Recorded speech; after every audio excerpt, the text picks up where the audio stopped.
Olá, aluno, tudo bem?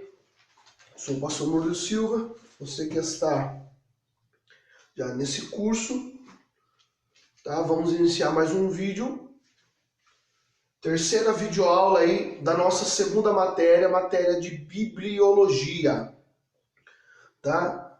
Desde já peço que você pegue aí o seu material, tenha seu material em mãos, você que recebeu aí a sua apostila, tome ela nas suas mãos.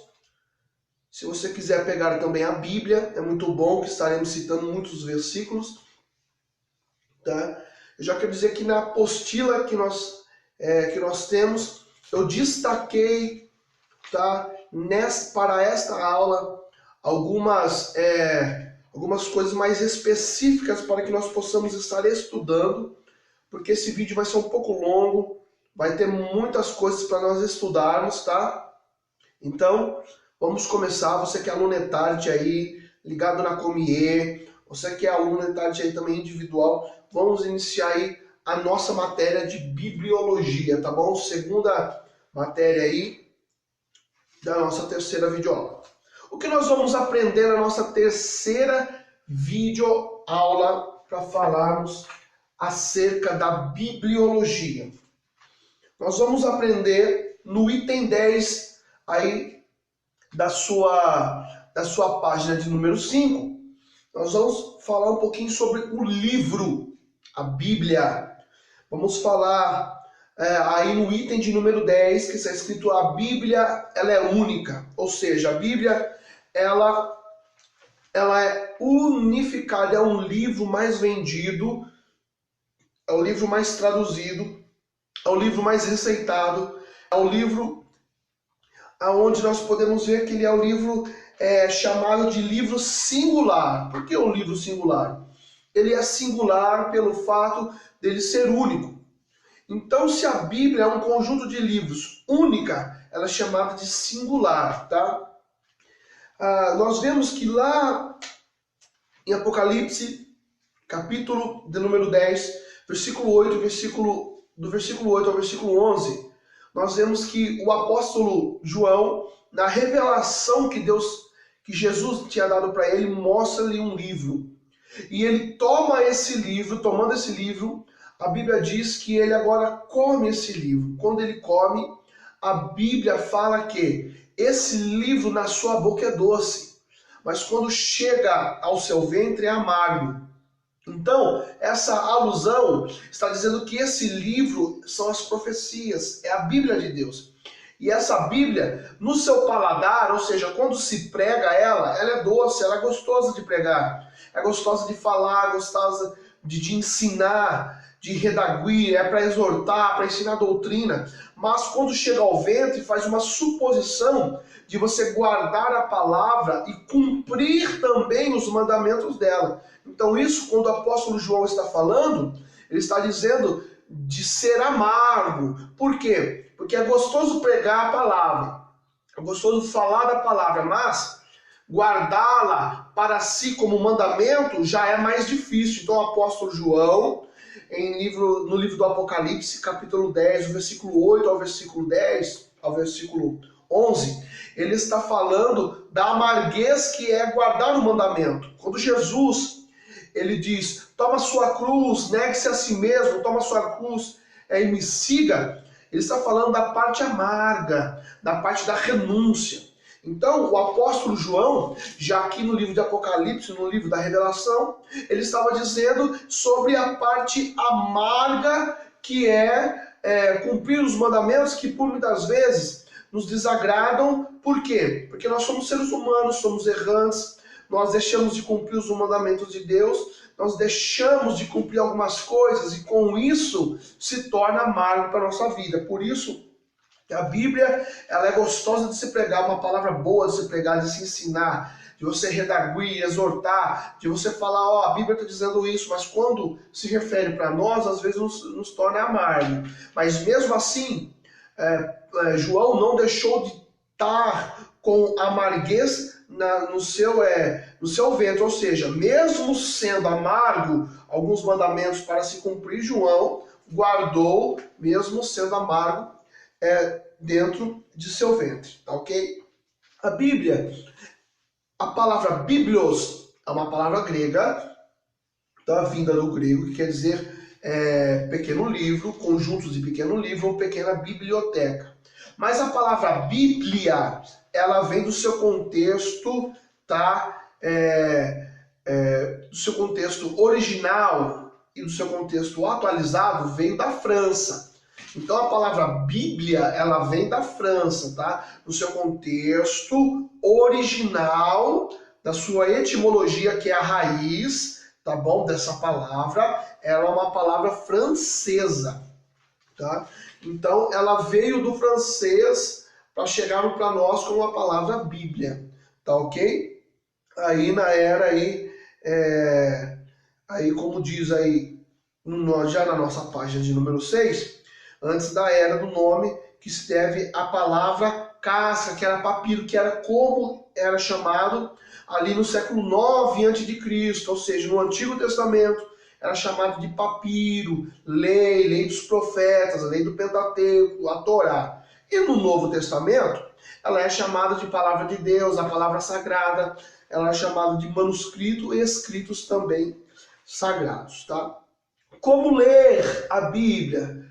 Isso é apenas uma referência, nós vamos passar, nós lemos primeiro o capítulo, segundo o versículo que vai iniciar, para quem é o pregador, isso eu vou ensinar no curso de oratória, para quem vai pregar ou ensinar, leia o versículo que começa e o versículo que termina. Nós vemos aqui um exemplo, por exemplo, João, capítulo 3, versículo 16 e o versículo 17. Tá? Na sua verbalização, você vai falar João, depois você vai falar o seu capítulo, depois você vai falar o versículo que começa e o versículo que termina, e você vai ler, tornando esses versículos os versículos do texto que será pregado para quem for pregar ou ensinado para quem está ensinando a palavra de Deus. As divisões da Bíblia. As divisões da Bíblia foram divididas num ano aí, a Bíblia era dividida em 1250 aí, depois de Cristo, por Urgo Saint-Cher. Esse Urgo Saint-Cher, ele era um arcebispo, tá bom, francês, que ele divide aí os capítulos da Bíblia, no ano de 1250. E os versículos do Antigo Testamento em 1455 pelo Rabi Natan e do Novo Testamento em 1551 pelo pastor Robert Stevens. Por que houve a divisão de capítulos e versículos? Houve a divisão para que ela fique melhor didática, para aprender, fica melhor para você achar e localizar textos, fica melhor para você entender. Por exemplo, como nós citamos, João capítulo 3, versículo 16, porque Deus amou o mundo de tal maneira. Se não houvesse capítulo 3 e versículo 16, seria mais difícil de localizar esse texto. Então, toda essa divisão foi feita para quê? Para ficar melhor didática. Para quê? Para que nós possamos achar capítulos, para que nós possamos achar versículos e os textos referentes àquilo que nós queremos ler, aquilo que foi lido, foi dito, foi ensinado. Então, isso foram feitos em universidades para que os alunos que forem aprender a palavra de Deus saberem onde estão os textos, saberem onde estão os versículos, que eles possam achar para compreender melhor a palavra de Deus, tá? Nós vamos ver agora, nesses tópicos a seguir, eu destaquei alguns, tá, que são de mais suma importância. Vamos lá. O propósito de ler a Bíblia. Existe um propósito, tá? Você vai ver aqui que está escrito, porque a Bíblia ela vai dar respostas, ela vai aprovar, ela vai dar fé e vai dar luz. Mas eu destaquei aqui para a gente falar acerca de aprovar. Você vai ver aí o propósito. Propósito. Qual é o propósito? O propósito é de ler a Bíblia. Então existe um propósito, uma razão. Qual é a razão que eu destaquei para nós falarmos na nossa aula, na nossa terceira aula aqui? É aprovar. Aqui. Aprovar. Ou seja, a Bíblia ela vai aprovar quem? O obreiro. Você vai ver em Timóteo, 2 Timóteo, capítulo 2, o versículo de número 15. Está falando do quê? Do obreiro. Obreiro, a palavra obreiro, ela vem lá do Novo Testamento, do grego, quer dizer, aquele que faz a obra. Então, aquele que faz a obra, ele trabalha. Por isso que há o texto dizendo que digno é o obreiro do seu salário, porque o obreiro ele trabalha na obra. Tá? Vamos ver duas referências. E se apresentar. O texto de 2 Timóteo, que é a carta que Paulo está escrevendo e enviando a 2 Timóteo, ele está dizendo que o obreiro, ele tem que apresentar-se a Deus como um obreiro aprovado, do que não tem do que se vergonhar e que maneja muito bem a palavra da verdade. O obreiro é aquele que faz a obra, trabalha na obra, certo? Então ele vai se apresentar a quem? A Deus. Quando o obreiro se apresenta, a Deus, ele está automaticamente rejeitando a apresentação para os homens.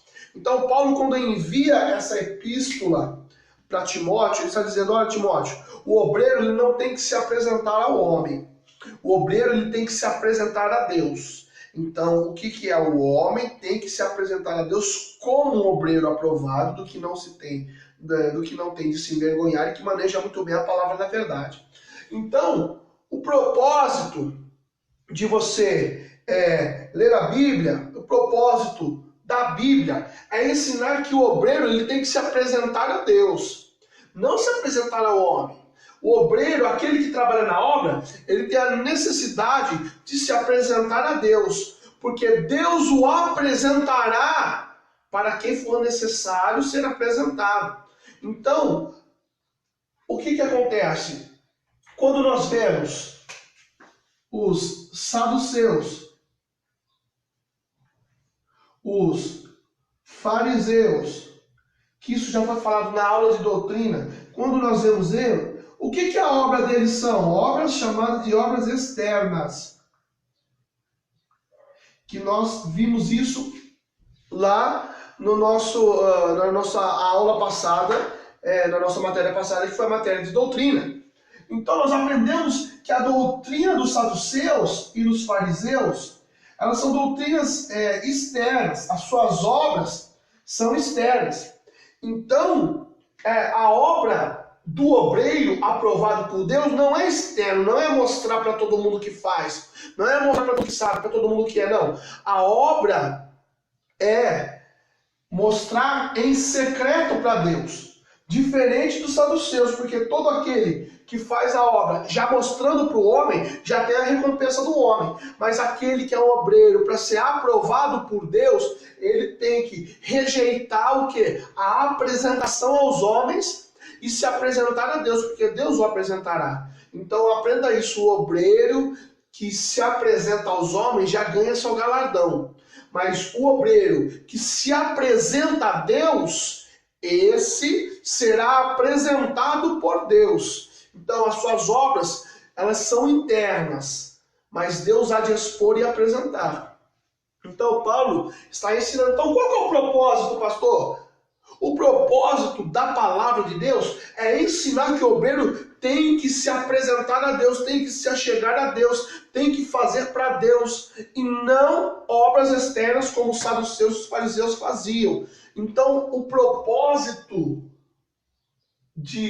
da palavra é diferente do propósito de doutrinas dos homens, tá? Vamos andar que nós temos muitas coisas para falar.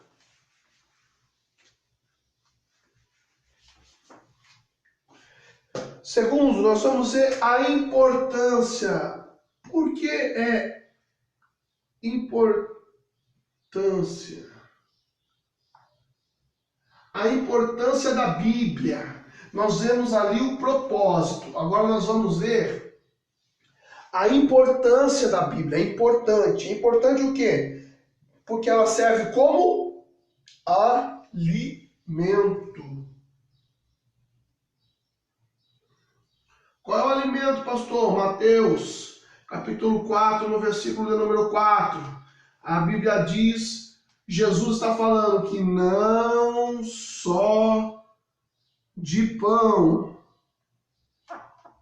viverá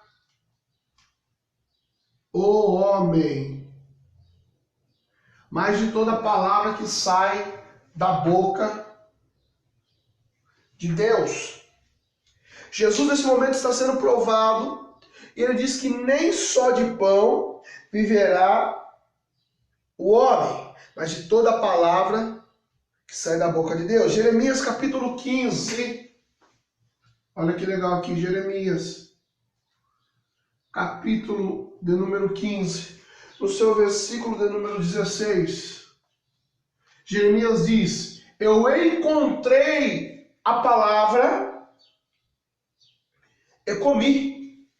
Então aqui ele está dizendo que ele comeu a palavra. Que isso, pastor? Alimento está falando de sustento. Alimento está falando de saciar a fome. Saciar a fome. O que o sustento dá, pastor? Sustentabilidade, força. O que é saciar a fome? Saciar a fome é sentir satisfeito.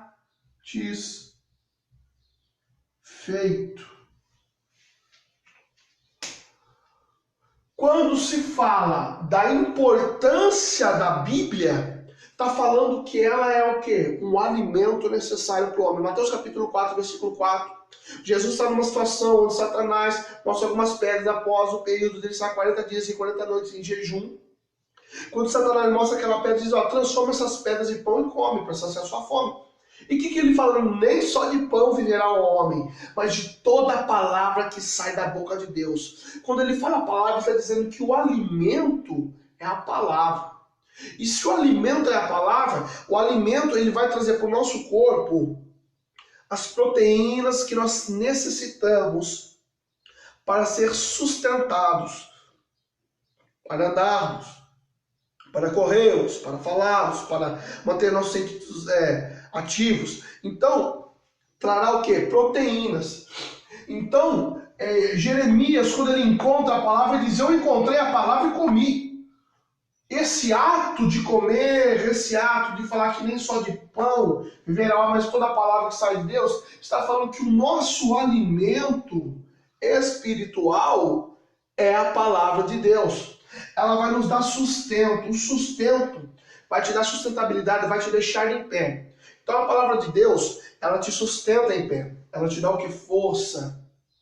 A palavra de Deus, ela sacia a sua fome, ou seja, a palavra de Deus te satisfaz, te deixa satisfeito. Então são coisas necessárias para se aprender, para se entender. Isso aqui, irmãos, não é só literatura. Isso aqui é revelação de Deus. Tá? Os nossos ensinos não são só literaturas, não são só letras, não. São essenciais das inspirações e revelações de Deus.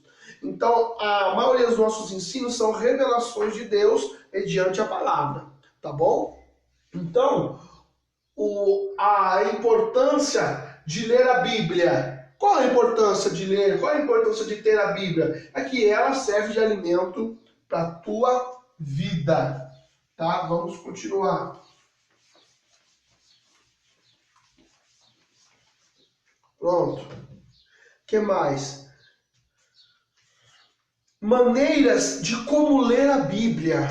Olha aí. as maneiras de como ler a Bíblia. Deuteronômio 17, 19 vai dizer que a leitura tem que ser diária. Diária. Em Deuteronômio 17, 19. A leitura tem que ser diária.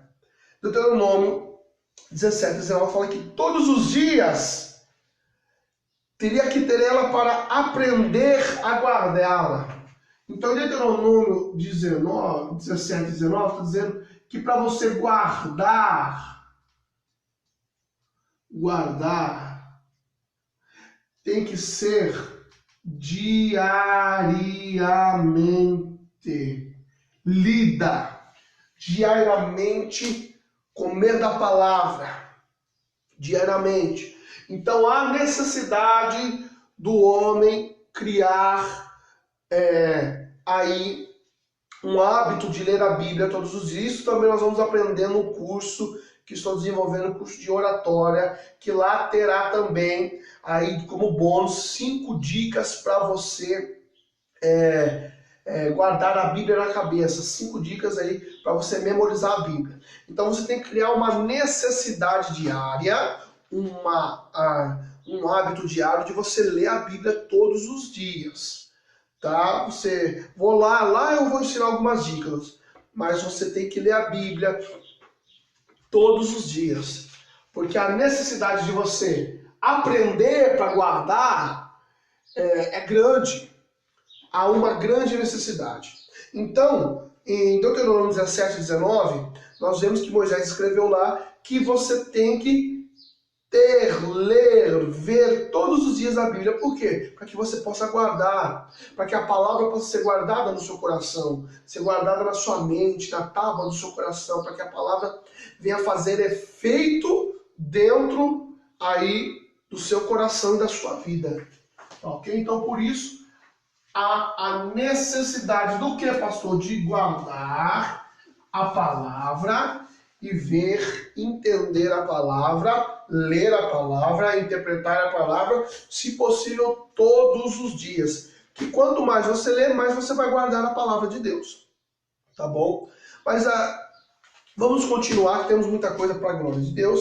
A única coerência, o que é coerente, o que concorda aí nas palavras de Deus, tá? Vou ensinar algo para vocês.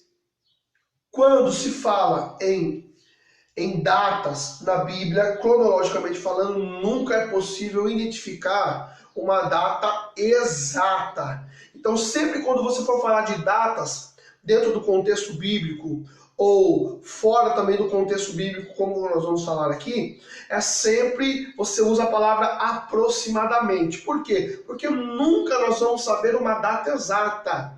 Nunca há referência de datas exatas. Então, nós vamos dizer que a única coerência, o que é? Ela foi escrita no período de 1.500 anos, aproximadamente. De 1.500 a 1.600 anos a Bíblia foi escrita. Por aproximadamente 40 autores. Por aproximadamente 40 gerações. Então, são números próximos. Tá? Por que nunca é exata? Porque não temos exatidão. Por mais que nós somos estudiosos, grandes arqueólogos que nós conhecemos, como Flávio Joséfo, grandes estudiosos da palavra, até nos dias de hoje, como Alderino Nelson Rocha, nós vemos que nunca há nunca há datas exatas. Tá? Então é sempre aproximadamente. E ela também foi escrita por várias pessoas que tiveram aí suas diferentes atividades. Nós vemos aí algumas referências. Moisés, ele era líder político, Pedro era pescador, Amós era boiadeiro, Josué, general, Neemias era copeiro, Daniel era o primeiro-ministro, Lucas era médico, Salomão era rei, Mateus coletor de impostos, Paulo era rabino, entre outros. Então cada um tinha sua função. Nós vemos aí que as escritas foram em diferentes condições, como Davi era em dias de guerra, e Salomão, dias de paz. nós vemos que as escritas eram em diferentes lugares. Por exemplo, Moisés no deserto, Jeremias na masmorra, Daniel na colina, Paulo na prisão, Lucas numa viagem, João numa ilha, na ilha de Patmos, que foi a revelação do livro de Apocalipse, e outros e milhares de companhias de militares e assim por diante. Nós vemos que a escrita também era diferente em diferentes circunstâncias, uns na alegria, outros na dor, outros no choro, outros no pranto, outros no amor, tá? Em diferentes cidades, regiões e países e continentes, como na Ásia, na África, na Europa, e foi escrita em 3 idiomas: hebraico, aramaico e grego, tá? E a escrita se trata de centenas de temas controversos do momento, mas que um tema central ainda era Jesus, e o tema central ainda era Deus que redime o homem. Então, você vai entender que, mediante todos esses aspectos que nós citamos aqui na nossa apostila, na página 6 e página 7, você vai entender que como uma pessoa que está lá na Ásia, no continente asiático, vai escrever sobre um Deus, sobre um tema de alguém que está lá, de um Deus que vai fazer a mesma referência, e essa pessoa que está, por exemplo, lá na África, no continente africano, vai fazer a mesma referência desse Deus, porque ela é totalmente, comprovadamente inspirada por Deus. Então, por isso que Moisés escreve sobre a palavra de Deus, mas Moisés não conhecia Paulo, mas quando você lê as cartas de Paulo, você vê que está falando sobre o mesmo Deus. Você vê Pedro escrevendo sobre Deus, sobre a palavra do Senhor. Pedro não conheceu Josué, mas Josué também faz as mesmas referências. Então nós vemos que foi dias diferentes, anos diferentes, épocas diferentes, países diferentes. Cronologicamente o tempo era diferente, mas as palavras e o Deus era o mesmo. Então, como que pode influenciar aproximadamente 40 autores em 40 em 40 épocas diferentes de genealogias? Só pode ter sido a inspiração divina de Deus. Tá bom? Vamos continuar nossa aula. Nós temos aí também sobre única em circulação e tradução em 1.200 línguas, 739 idiomas, 240 línguas e dialetos que foram traduzidos em milhões de exemplares vendidos até os dias de hoje, vendidos ou doados até os dias de hoje. Nós vemos que ela é única em sobrevivência, ela é única nos ensinos verdadeiros e doutrinários para a vida do homem. Ela é a única influência sobre a literatura no modo literal, em dicionários, enciclopédias que vão ensinar acerca da palavra de Deus, tá? Tô só passando por cima porque esse não tem muita valia, tá bom? Preparo das escrituras antigas, das matérias, no que elas foram escritas antigamente, como o Antigo Testamento, os papiros, pergaminhos, o velino, que era o couro de filhotes de cabras, tá bom? E nas pedras, e assim por diante, os instrumentos que foram usados: cincel, estilete de metal e pena, onde se molhava na tinta para escrever, principalmente nos papiros, tá? Que até o Novo Testamento nós vemos que era chamado também de rolos, que até Jesus, quando entra na sinagoga no dia de sábado, que ele é entregado o rolo do profeta Isaías, que ele leu no capítulo de número 61 aqui para nós, tá? Então era escrito em papiro, em penas, né, molhada na tinta, tá bom? E as formas que eram feitas, como eu acabei de citar, em rolos, tá bom? Nós vamos ver a nomenclatura aí dos originais das escrituras no hebraico do Antigo Testamento.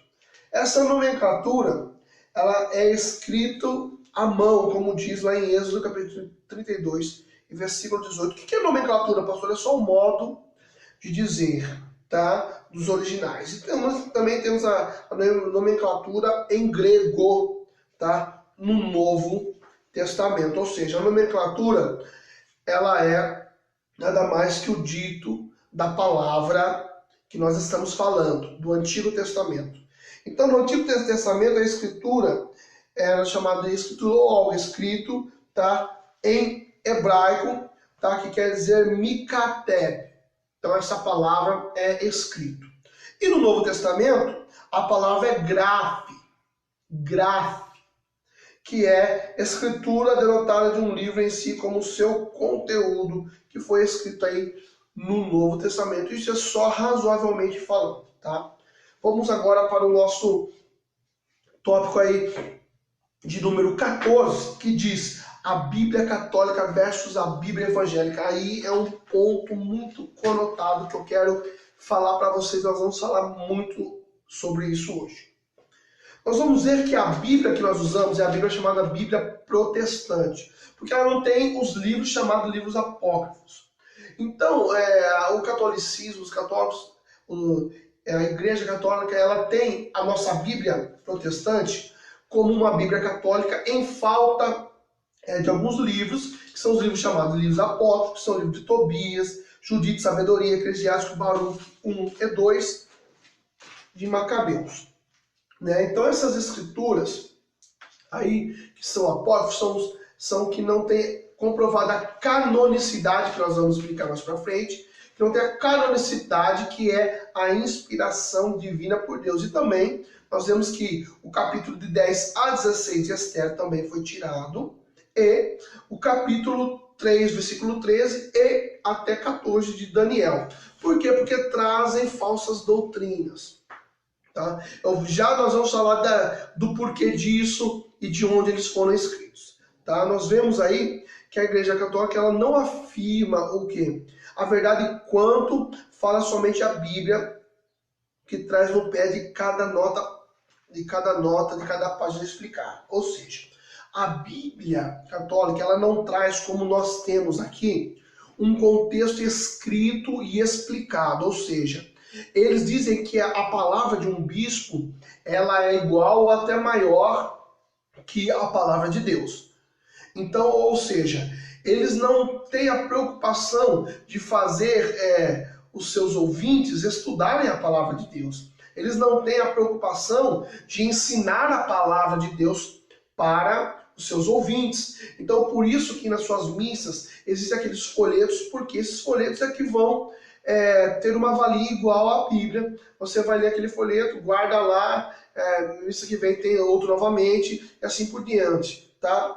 Então, eles dizem que a palavra do bispo e esses folhetos têm de igual valia ou até maior que a valia da própria palavra de Deus. E eles querem confrontar a Bíblia protestante dizendo que é da mesma forma. Mas como nós temos a Bíblia, nós sabemos que nos nossos rodapés da Bíblia, o que tem? Tem explicações de alguns versículos, conotações, alguns hífens aí de alguns versículos. Por quê? Porque nós necessitamos aprender, saber, porque a Bíblia não é só para pastor, ou só para padre, ou só para um líder religioso. A Bíblia é para todo mundo. Por isso que Jeremias fala, quando encontrei a palavra, eu comi, porque ele necessitava da palavra de Deus. Nós vemos todas as pessoas, em todo o contexto do Antigo e Novo Testamento, aprendendo e tendo em mãos a palavra de Deus para que possa ver, tá?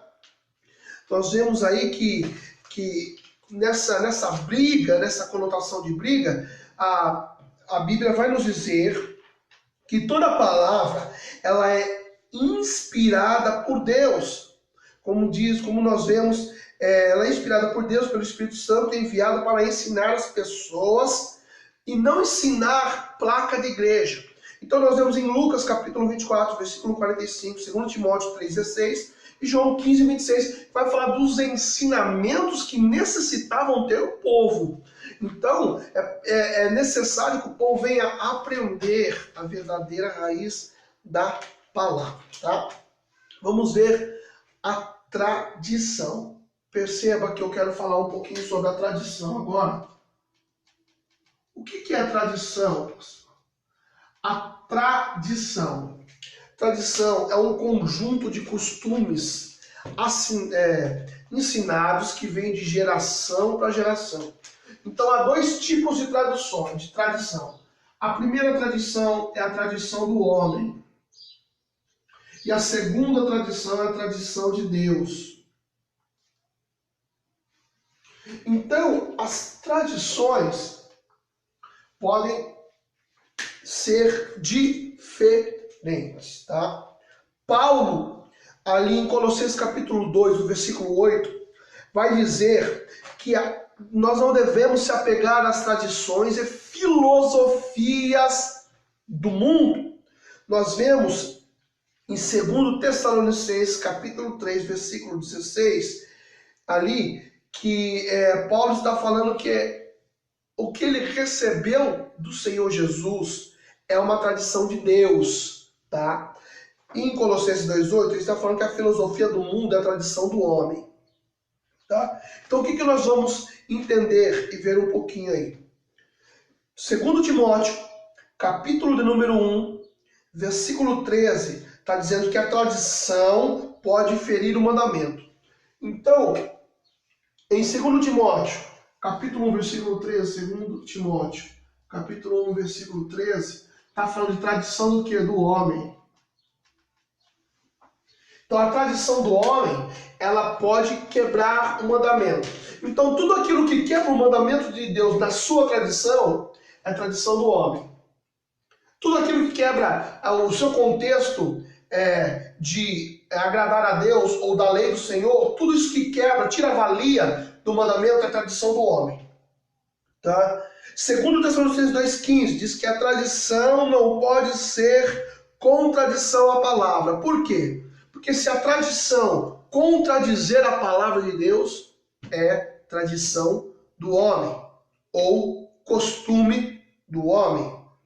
Segundo Tessalonicenses capítulo 3, versículo 16, fala que viver no mandamento, isso é tradição de Deus. Olha lá, 2 Tessalonicenses 3,16. Aqui é mandamento de Deus.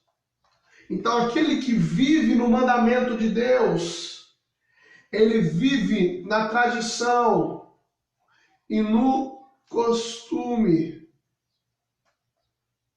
divino. Então, em 2 Tessalonicenses, capítulo 3, do versículo 6, perdão, no versículo de número 6, do 1 ao 6, está dizendo que você tem que viver no quê? No mandamento de Deus. Isso é tradição, é viver no mandamento de Deus. 2 Timóteo, capítulo 2, versículo 1, versículo 2 e versículo 7, diz que a tradição de Deus a tradição de Deus nos dá o quê? Entendimento. Então, tudo aquilo que traz entendimento da parte de Deus para a tua vida é tradição, é costume. Então, há dois tipos de tradições ou dois tipos de costume. A tradição do homem, que quebra mandamentos de Deus para continuar, para manter sua tradição, para manter seu costume. Quebrou o mandamento de Deus para manter costume é mandamento do homem. Isso é contra a palavra. Mas cumprir o mandamento de Deus é costume de Deus. É tradição de Deus. Então a tradição de um homem de Deus é cumprir os mandamentos do Senhor. Tá bom? Continuando, você vai ver enquanto a interpretação aí, no nosso tópico número 15, página 9, interpretação correta da Bíblia. Por que a interpretação correta? Porque há interpretações errôneas. Há interpretações que deixam a desejar, com alegorias, com ironias, tá? Então, a interpretação certa, ela faz o quê? Abre o nosso entendimento. A Igreja Católica, ela afirma o seguinte, ela afirma que somente ela, ou seja, os padres, os bispos e os papas, é só eles que podem interpretar, é só eles que podem ler, é só eles que podem ter a Bíblia. Isso é o que a Igreja Católica diz, os papas, os padres e os bispos. Mas O próprio Jesus diz, confere aí comigo na sua apostila, lá em Lucas capítulo 24, versículo 45, o que ele diz? Que é Jesus quem abre o entendimento do homem. Segundo Timóteo 2,7, Paulo diz que o Senhor dará entendimento de tudo. Hebreus capítulo 8, versículo 10, Deus é quem coloca a sua lei nos nossos corações. João capítulo 5, versículo 20, Deus nos dará entendimento para conhecer a verdade. Tiago capítulo 1, versículo 5, Deus dará sabedoria a quem lhe pedir, ou seja, Deus não fez a Bíblia para líderes, Deus não fez a Bíblia para líderes que lideram igrejas, Deus não fez a Bíblia só para pastor, só para presbítero, só para o papa, só para padre, não. Deus fez a Bíblia para todo mundo, é Deus quem dá o entendimento. A Bíblia diz em João capítulo 8, versículo 32, e conhecereis a verdade, e a verdade vos libertará.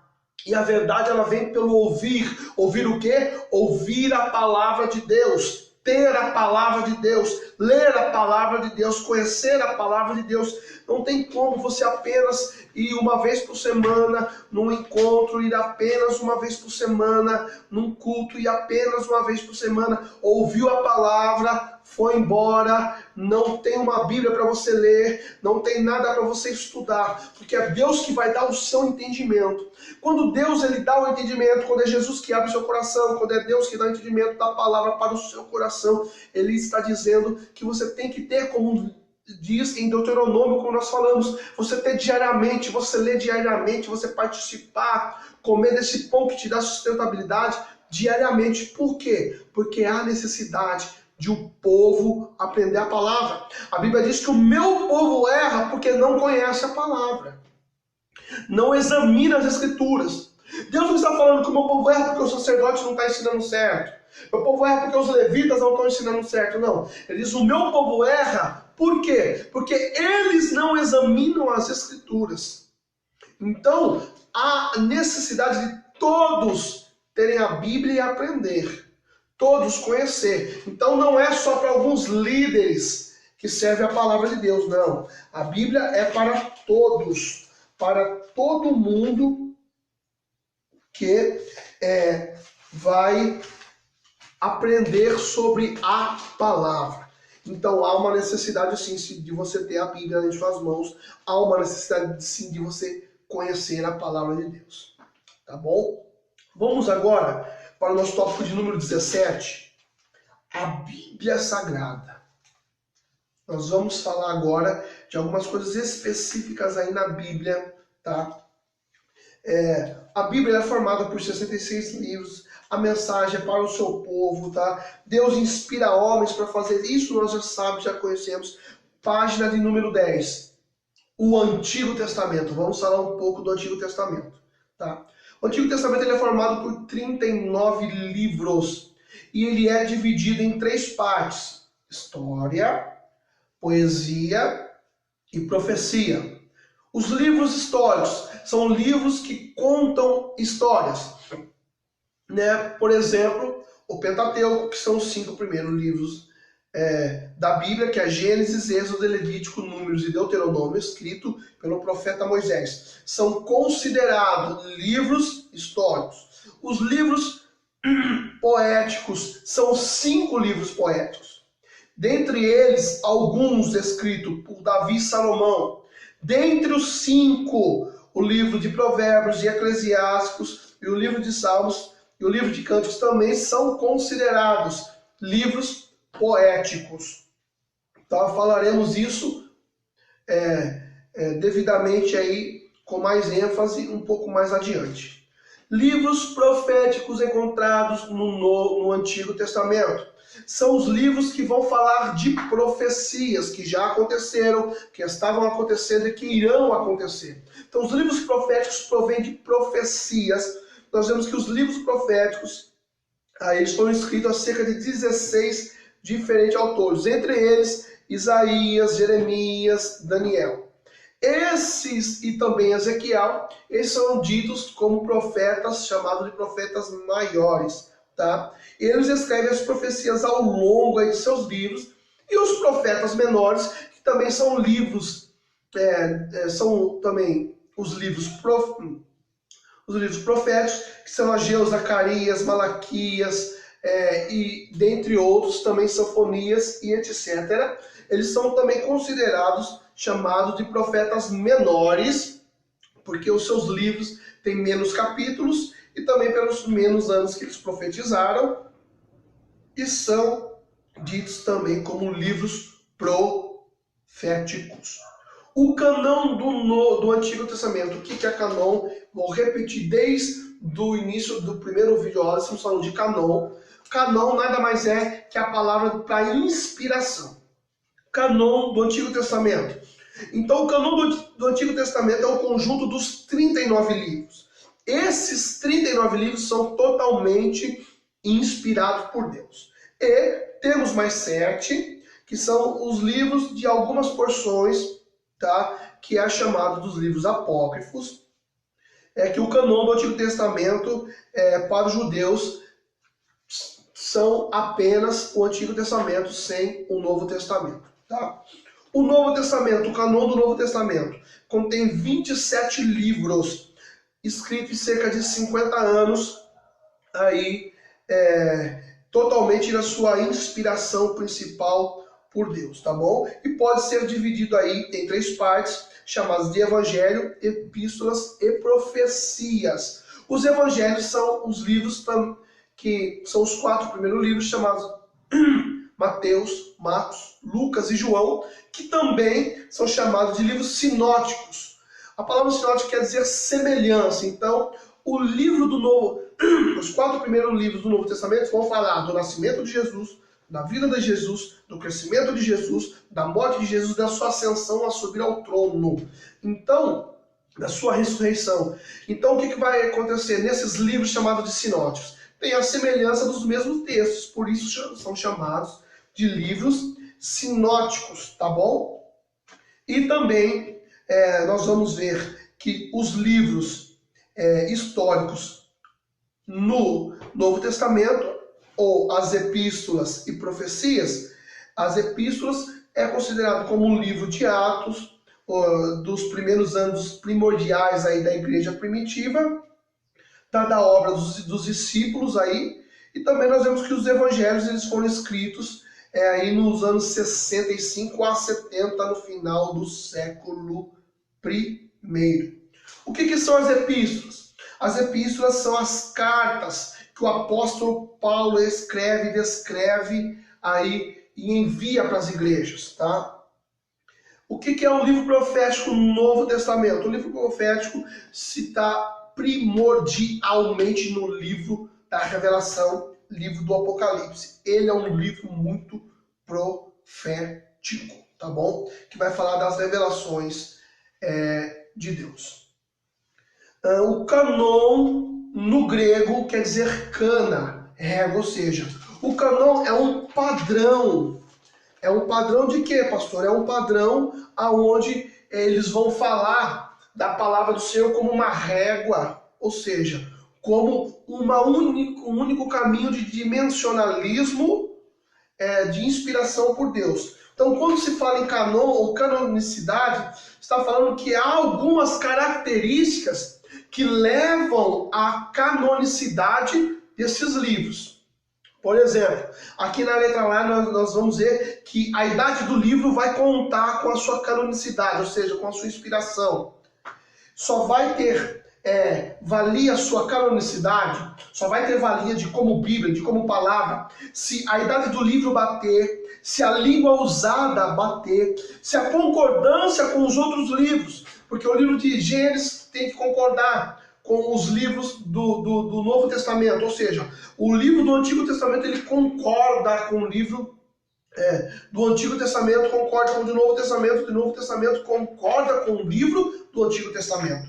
Então há uma concordância de livros, tá? E a expressão que atestam a autoridade divina, ou seja, que atestam a sua originalidade da inspiração de Deus. Então, quando se fala em canon, está falando de uma total inspiração por Deus. Só é canonicidade se for inspirado por Deus. Então, tudo que não é inspirado por Deus não é canonicidade, não é canon, não tem como incluir num canon chamado canon bíblico, na inspiração bíblica. Vamos falar do canon do Novo Testamento.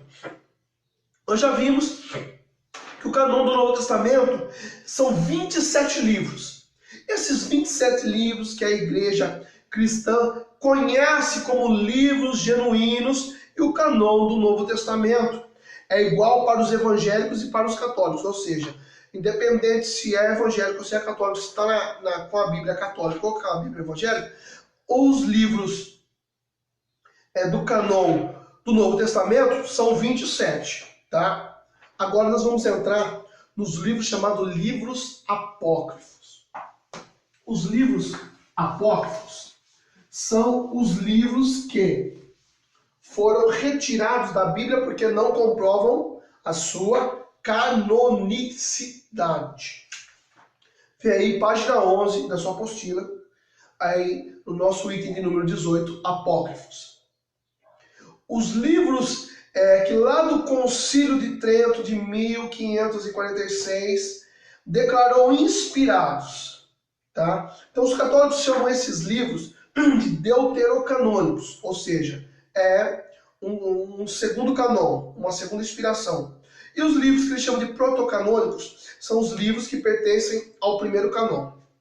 Então, ou seja, os livros de Gênesis a Malaquias é chamado de protocanônicos. E os livros que é ali de Tobias, Judas, Sabedoria, Eclesiástico, Baruque, 1 e 2 de Macabeus, também os capítulos ali de Esther e de Daniel, são chamados de deuterocanônicos, tá? Que é um segundo livro, tá bom? Nós vemos aí que esses livros apócrifos, eles só foram aceitos pela Igreja Católica, tá? Que esses livros não têm uma total inspiração, porque eles trazem o quê? Heresias, tá? Eles trazem lendas. Isso nós vamos ver daqui a pouquinho. Os apócrifos do Antigo Testamento, eles possuem erros discrepantes, ou seja, grandes erros na sua discrepância na história, na geografia, e ensinam doutrinas falsas divergindo das outras doutrinas de Deus. Ou seja, ensina doutrinas que não são doutrinas de Deus. Então, se não vem de Deus, não serve para o homem. Os livros apócrifos, eles contraíram os critérios da inspiração dos judeus palestinos, zelosos e preservadores nos ensinos, ou seja, que não estiveram sujeitos às influências helenizantes, ou seja, dos helenos, dos judeus de Alexandria. A Igreja Católica Romana ela se refere ao canon do Velho Testamento, que ela inclui uma série de livros que os protestantes, como somos nós, chamamos de livros apócrifos, tá? Os católicos chamam de deuterocanônicos. Então eles incluíram esses livros no Antigo Testamento, tá? Esses livros, deuterocanônicos ou apócrifos, como nós falamos, são incluídos no Antigo Testamento, tá? Não no Novo Testamento. Já vou explicar por que isso é incluído no Antigo Testamento. As diferenças entre três Bíblias: a Bíblia dos judeus, a Bíblia dos protestantes que nós usamos, dos evangélicos, e a Bíblia católica. A Bíblia dos judeus, ela só crê nos 39 livros do Antigo Testamento, de Gênesis a Malaquias. Isso é a Bíblia dos judeus. Não creem no que os 27 livros do Novo Testamento, eles são de inspiração por Deus ou são Bíblia. Eles não creem nisso. E nós, protestantes e evangélicos, cremos que os 39 livros do Antigo Testamento e mais os 27 livros são totalmente inspiração por Deus, por tudo o quanto já foram traduzidos, por toda a sua canonicidade comprovada, tá? E os católicos, eles creem no Antigo Testamento dos 39, nos 27 do Novo Testamento e também nesses 7 livros, chamados de livros apócrifos, tá bom? Chamados de livros apócrifos. Como os apócrifos foram aprovados? A Igreja Romana Católica, ela aprovou num ato de protestar contra os protestantes, que somos nós. Depois das descobertas, que só a Igreja Católica pregava essas coisas um pouco errôneas, depois dessa descoberta, há mais de 500 anos atrás, o que aconteceu? Eles pegaram os livros apócrifos e implantaram para que pudesse ser uma Bíblia na mente deles mais completa, tá? Aí, só que como eles trazem doutrinas erradas, como por exemplo do purgatório, oração para os mortos, e a salvação que é pelas obras, ou seja, se você faz uma coisa boa, você é salvo. Se você tem uma oração da fé, você é salvo. Se você tem sabedoria, você é salvo. Isso não é verdade? Então, por causa disso, eles queriam fazer uma Bíblia que comprovasse, ou seja, uma Bíblia que incrementasse mais coisas, tá? Então, nós vemos que houve muitos debates. E houve uma época aqui de tantos debates desses livros, os livros apócrifos, da canonicidade da Bíblia, que houve uma guerra de corpo a corpo entre 40 arcebispos aí, e tinha 49 arcebispos presentes, e 40 estavam brigando corpo a corpo, estavam lutando. E com a autorização do Papa Clemente, o oitavo, foi que foram reformado a Bíblia Sagrada, e nessas reformadoras eles publicaram a Bíblia com os livros apócrifos, tá?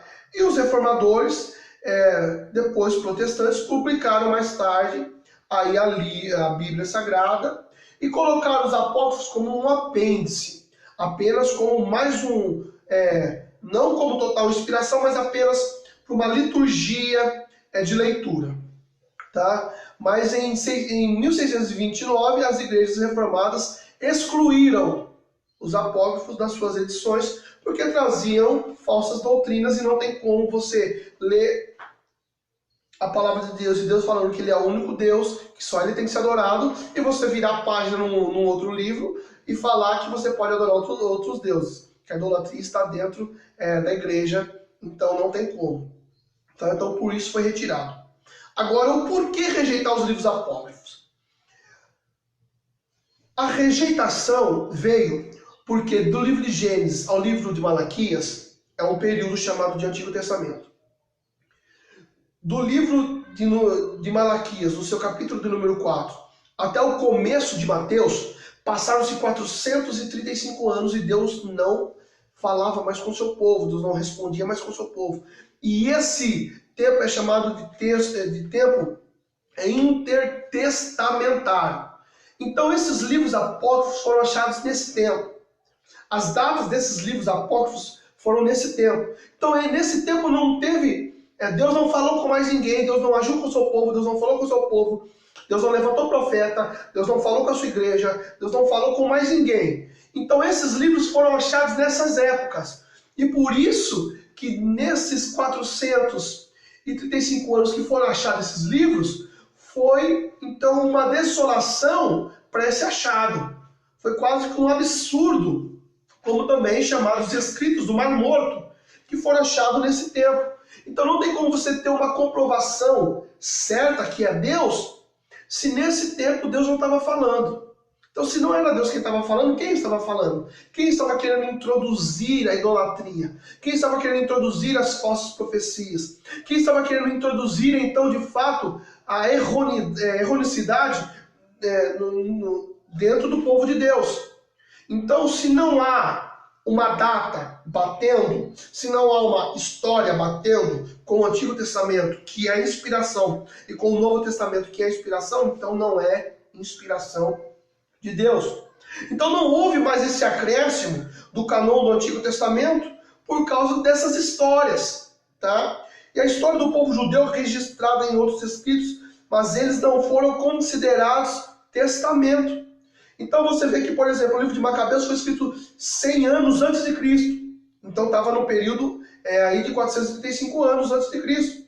José, em 37 a 38 anos, fala disso, depois de Cristo. Então essa literatura chamada literatura rabítica, Esses manuscritos do Mar Morto não foram considerados. Então, quando foi Esdras, Neemias, Esther, Ageu, Zacarias e Malaquias, acabou o tempo de Deus falar com o seu povo, e ali começa esse tempo chamado de intertestamentário, de testamentário, que é onde o povo não estava mais recebendo nada da parte de Deus. Então não tem como fazer com esses livros venham ser canônicos da palavra de Deus. Então é por isso, é porque eles foram achados e escritos e datados nesses 435 anos, tá ok?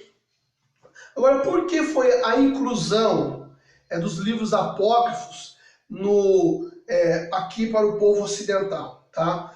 Porque houve, quando Alexandre o Grande ele conquistou a Palestina, que ocasionou aquela dispersação dos judeus do Império Greco-Romano, nós vemos que pelo menos 300 anos antes de Cristo, a colônia de judeus na cidade de Alexandria do Egito era grande, era numerosa. Então, segundo o relato de Joséfo, que é o sumo sacerdote de Jerusalém, e Eleazar, ele enviou um pedido para Ptolomeu Filadelfo, uma embaixada de 72 tradutores de Alexandria, com o valioso manuscrito do Velho Testamento, na qual traduziam o Pentateuco. Então houve uma grande revolução na tradução da Bíblia Sagrada, tá?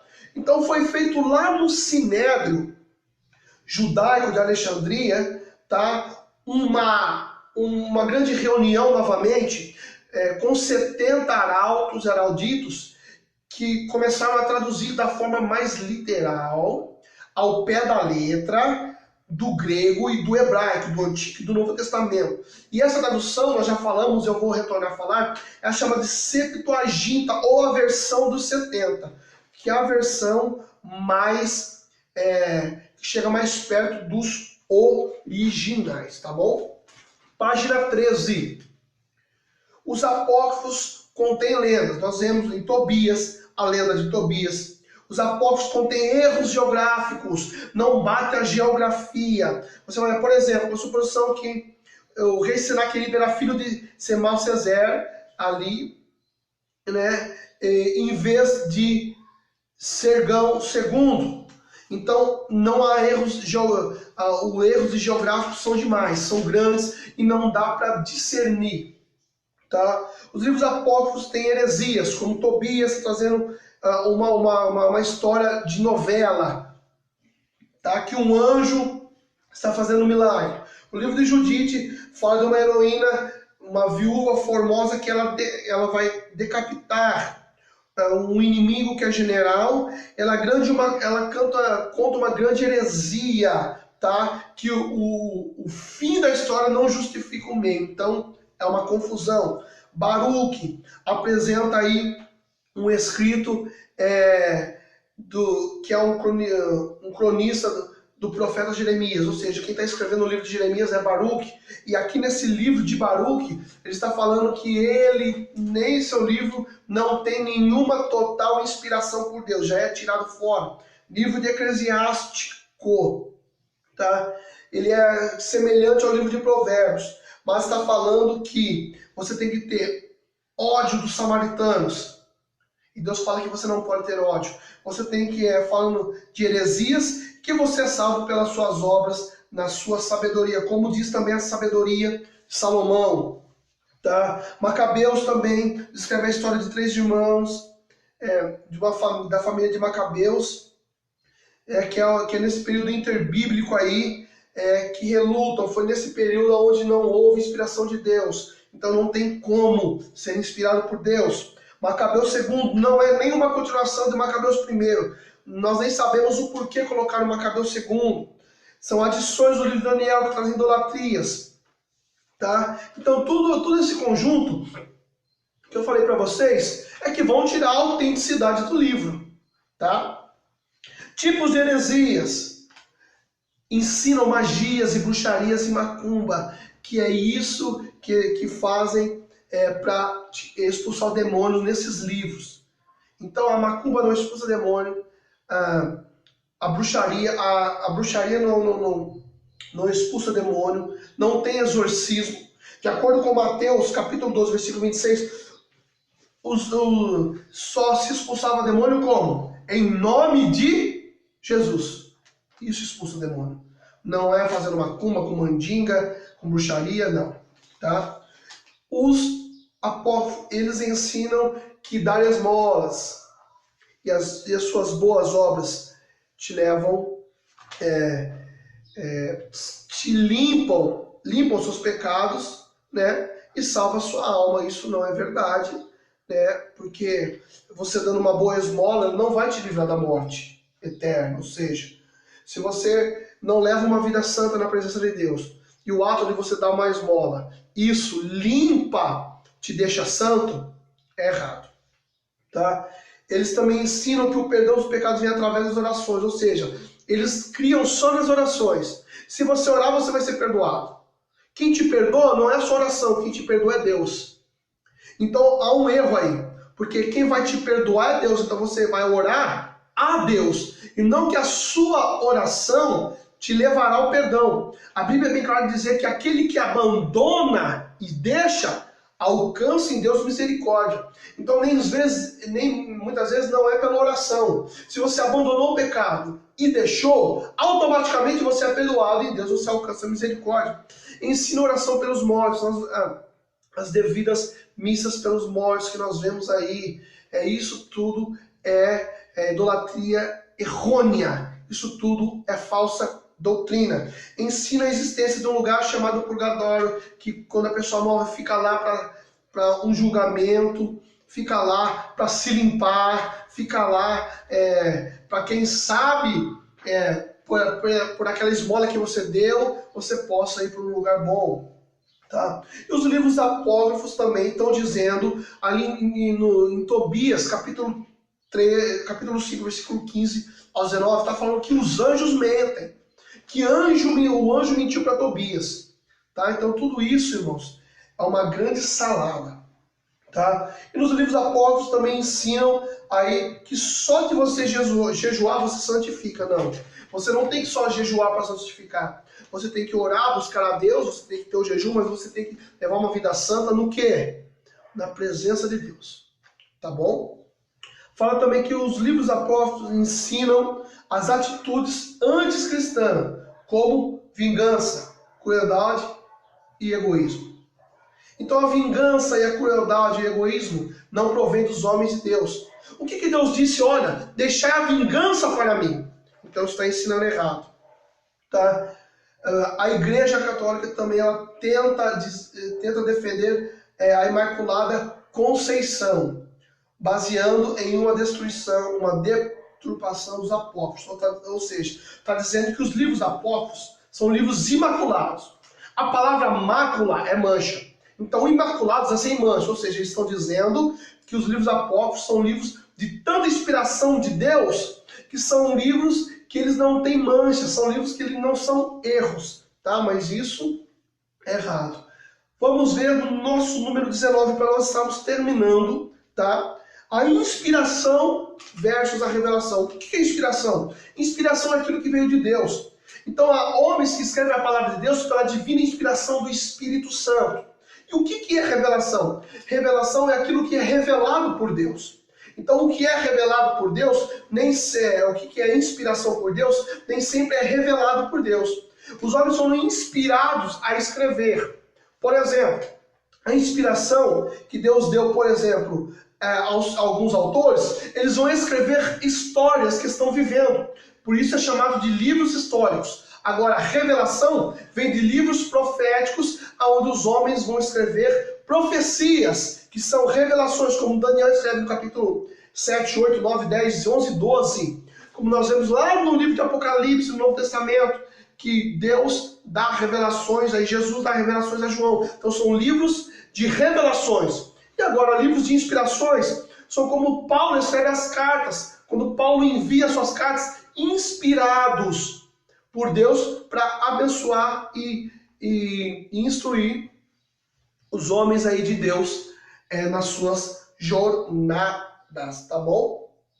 Vamos ver declaração também versus as declarações da Bíblia, tá? Que a Bíblia ela não mente, ela não registra ela não mente, mas ela registra mentiras dos ímpios e do diabo contra a palavra de Deus, tá? Para a gente terminar agora, nosso número 20 é a divisão da Bíblia e seu significado. Nós já falamos isso, mas vamos reforçar para a gente terminar. A Bíblia ela compõe em duas partes, mas Jesus Cristo é o tema central da Bíblia. Quais são essas duas partes? Antigo Testamento e Novo Testamento, tá bom? Testamento, a palavra testamento significa aliança, acordo ou pacto, tá? Que celebra entre Deus e os judeus, no antigo pacto, no novo pacto entre Deus e os cristãos, tá? Segundo as escrituras ou testamentos, que no grego é diateque, tá? Ou aliança ou concerto, com 66 livros, sendo 39 no antigo e 27 no novo, em períodos de 1.600 anos aproximadamente, escrito por aproximadamente 40 autores, traduzidos para 240 dialetos e 739 idiomas, mais de 1.280 línguas, com 300 traduções até nos dias de hoje. Tá bom, meus irmãos? Espero que vocês tenham gostado dessa aula, tá? Essa aula foi um pouquinho extensa, já estamos com mais de 1 hora de aula, mas eu consegui pelo menos falar tudo que eu tinha para falar nessa aula, tá bom? Meus irmãos, que Deus abençoe vocês, tá? Semana que vem, a próxima aula também vai ser bem recheada, vai ser a aula mais a revisão, tá bom? Para a prova. Tá? Que Deus abençoe todos vocês, espero que vocês tenham gostado dessa aula, tá? Fiquem com Deus aí, até a próxima aula. Tchau, tchau.